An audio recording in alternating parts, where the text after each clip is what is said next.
Hello दोस्तों, welcome back to my channel all study topic. मेरे प्यारे दोस्तों, अगर आप भी 27 फरवरी को पेपर देने वाले हैं तो ये वीडियो आपके लिए बहुत ही ज़्यादा इम्पोर्टेंट है। आज मैं आप लोगों को धीर यानी लॉन्ग आंसर बताने वाला हूँ। काफ़ी विद्यार्थियों को ये क्वेश्चन याद नहीं होते हैं। मैं आपको जो लॉन्ग क्वेश्चन बताऊंगा वो 100% पेपर में आएगा। इससे बाहर एक प्रश्न नहीं पूछा जाएगा। बस इन प्रश्नों को अच्छे से तैयार कर लो। अगर आप लोग ये क्वेश्चन तैयार कर लेते हैं तो आप लोगों के इसी वीडियो में लॉन्ग प्रश्नों के नंबर पक्के हो जाएंगे। तो मेरे प्यारे दोस्तों, इस वीडियो में आप लोग एक एक वर्ड को अच्छी तरह से समझ लेना, क्योंकि 27 फरवरी को जब आप पेपर देने जाओगे तब आपको पेपर में आपको 100% यही मिलेगा। जैसा कि आज पहला प्रश्न देख पा रहे हैं, ये बहुत ही ज़्यादा मोस्ट इम्पोर्टेंट है। लेकिन उसके अलावा मैंने इस वीडियो के एंड में एक सबसे ज़्यादा पूछे जाने वाला नंबरिकल भी बताया है। तो 7 से 8 नंबर का पूछा जाता है। तो इस वीडियो को पूरा देखना। अच्छा लगे तो चैनल को लाइक और सब्सक्राइब जरूर करना। तो चलिए वीडियो शुरू करते हैं। पहला प्रश्न कह रहा है, एक समान चुंबकीय क्षेत्र में स्थित धारावाही चालक पर लगने वाले बल का सूत्र प्राप्त करें।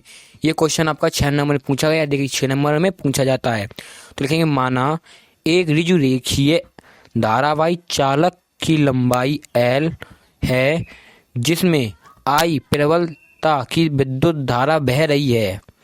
यह धारावाही चालक चुंबकीय क्षेत्र में एक इस प्रकार से रखा गया है, यानी एक इस प्रकार से रखा गया है कि विद्युत धारा की दिशा चुंबकीय क्षेत्र की दिशा से थीटा कोण बनाती है, यानी इस पर रखे थीटा कोण बनाती है। तब चालक पर लगने वाला बल यानी चालक पर कार्य करने वाला बल कौन सा होगा? तो इनमें निम्न 4 स्थितियां होंगी। इसमें नंबर 1, चालक क्षेत्र के B के अनुक्रमानुपाती होता है F अनुक्रमानुपाती B। समीकरण नंबर 1, चालक में प्रवाहित धारा I के अनुक्रमानुपाती होता है F अनुक्रमानुपाती I। समीकरण नंबर 2, चालक की लंबाई L के अनुक्रमानुपाती होती है F अनुक्रमानुपाती L। समीकरण नंबर 3, चालक तथा चुंबकीय क्षेत्र के बीच बने कोण की साइन अनुक्रमानुपाती होती है F अनुक्रमानुपाती साइन थीटा। समीकरण नंबर 4, चारों नियमों को मिलाने पर, ठीक है, F बराबर होता है IVL साइन थीटा, जहां K एक नियतांक है, K इक्वल टू 1, F बराबर KVL साइन थीटा।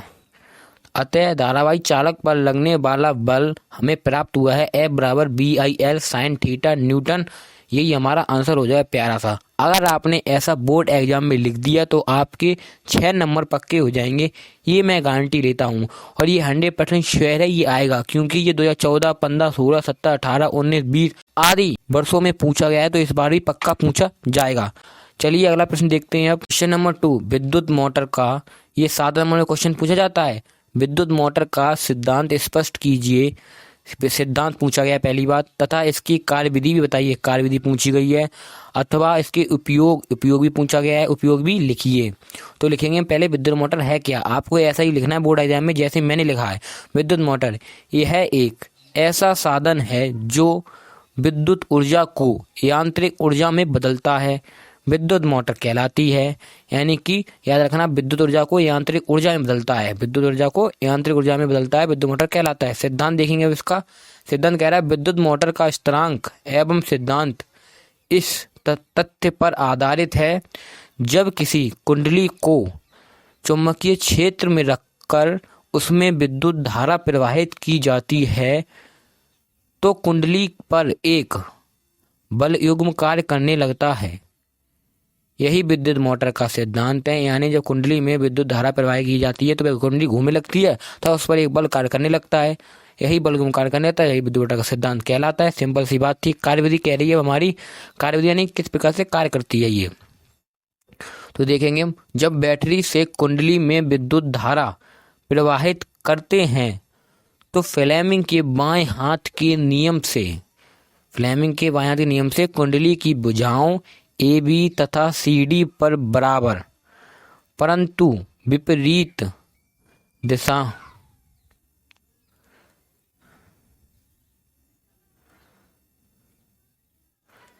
दिशा में 2 बल युग्म कार्य करने लगते हैं।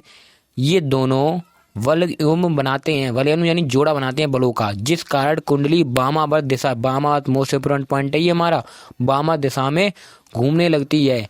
इन विभक्त वलयों की मदद से, यानी विभक्त वलयों की मदद से धारा की दिशा इस प्रकार रखी जाती है कि कुंडली पर बल एवं लगातार एक ही दिशा में कार्य करता रहे, यानी इस पर रखते हैं जो बल्ब होते हैं एक ही दिशा में लगातार घूमते रहें, तभी पंखा गोल चलता है। ठीक है, इसी वजह से पंखा हमारा एक दिशा में चलता रहता है। प्रयोग, विद्युत मोटर का प्रयोग बिजली के पंखे, जल पंप, गेहूं पीसने की चक्की एवं अनेक विद्युत उपकरणों में करते हैं। तो ये हमारा प्यारा सा आंसर था, ये आपका 7 नंबर में पूछा जाता है और 100% पूछा जाएगा। ये विद्युत मोटर वाले मोस्ट इंपोर्टेंट क्वेश्चन माने जाते हैं। क्वेश्चन नंबर 3 कह रहा है 2 बल्बों, ठीक है, ये मोस्ट इंपोर्टेंट नंबर है ये हमारा, ठीक है, ये हमारा मोस्ट इंपोर्टेंट नंबर है। 4 कभी 4 नंबर पूछ लिया जाता है, कभी 5 नंबर पूछ लिया जाता है। ठीक है, 2 बल्बों 100 वाट तथा 600 वाट को 220 वोल्ट की सप्लाई लाइन से समांतर क्रम में जोड़ा गया है।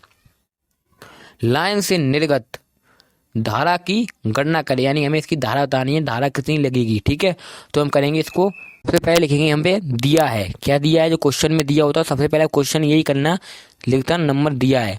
P1 बराबर हमें दिया है 100 वाट, ठीक है, 2 विद्युत शक्ति हमें दे रखी थी। P2 बराबर दिया है 600 वाट, 60 वाट दे रखा है। ठीक है, अब B बराबर दे रखे है हमें 220 वोल्ट। ठीक है, हमसे क्या पूछा, हमसे आई यानी विद्युत धारा पूछ रहा था, तो हम आई लाने, आई बराबर क्वेश्चन मार्क। आपको सभी क्वेश्चनों में सबसे पहले लिखना होता है दिया है क्या पूछा गया है, तभी आप न्यूमेरिकल कर पाएंगे। ठीक है, आपको ये 100% सभी क्वेश्चनों में लिखना है, तभी आप न्यूमेरिकल को कर पाएंगे। फिजिक्स के न्यूमेरिकल ऐसे ही होते हैं। समांतर, जब ये समांतर क्रम में P बराबर P1 प्लस P2 होता है, समांतर क्रम में जब समांतर क्रम में जोड़ते तो प्लस होता है, P1 प्लस P2 एक लाइन में, R1 प्लस R2 ऐसे, तो 100 प्लस 60 इक्वल टू 160 वाट।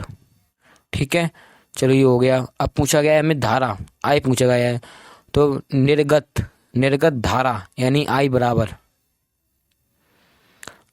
हो जाएगा P/B। ठीक है, विद्युत सागर अपन वोल्ट, 160/220, 0 कर दिया, 2 2 2 2 8 16, जब 11 में 8 का भाग दोगे तब आएगा 0.73 एम्पियर। यही हमारा राइट आंसर हो जाएगा, यही हमारा आंसर होगा। बस इतना सा सवाल का क्वेश्चन था, इतने में ये 4 से 5 6 से 7 नंबर का पूछ लिया जाता है। तो कितना इंपॉर्टेंट सवाल है और कितना सरल सवाल है, तो आप इन न्यूमेरिकल जरूर देख लीजिए, मोस्ट इंपोर्टेंट न्यूमेरिकल है। अगर आप न्यूमेरिकल की वीडियो चाहते हैं तो आप कमेंट में जरूर बताएं, मैं आपके लिए न्यूमेरिकल की मोस्ट इंपॉर्टेंट न्यूमेरिकल की वीडियो बनाऊंगा। ठीक है, अगर वीडियो अच्छा लगा तो चैनल को लाइक और सब्सक्राइब जरूर कीजिए। मिलेंगे अगली वीडियो में।